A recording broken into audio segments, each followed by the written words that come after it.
నిజానికి చెరగని బంధం అనే నవల అంటే ఒక బావా మరదల ప్రేమ ఉంటుంది, అది మెటీరియలైజ్ కాకపోతే ఎట్లా ఉంటుందో అనే కథని పూర్తిగా చదివాను. కానీ నేను ఖచ్చితంగా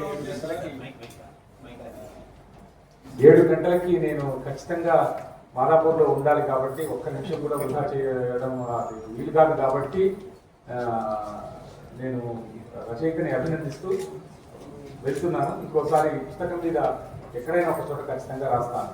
థ్యాంక్ యూ.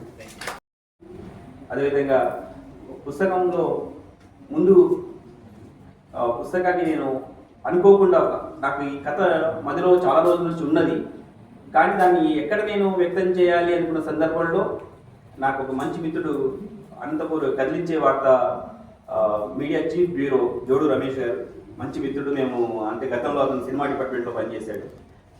సో అతను అనుకోకుండా ఒక రోజు ఫోన్ చేసి, అన్న మీరు వెంటనే ఒక కథ పంపించండి, వారం వారం ఎపిసోడ్ వేయాలి మన పేపర్లో అన్న.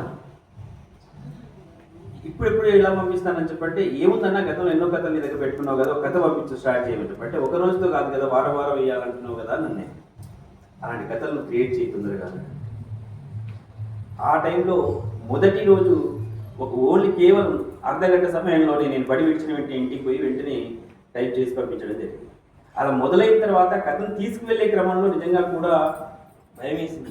మేడం చెప్తున్నట్టుగా నవల రాసేటప్పుడు కథ, వస్తువు, శిల్పం ఇవన్నిటిని మళ్ళీ ఎక్కడ చెదరకుండా చూసుకోవాలని చెప్పండి.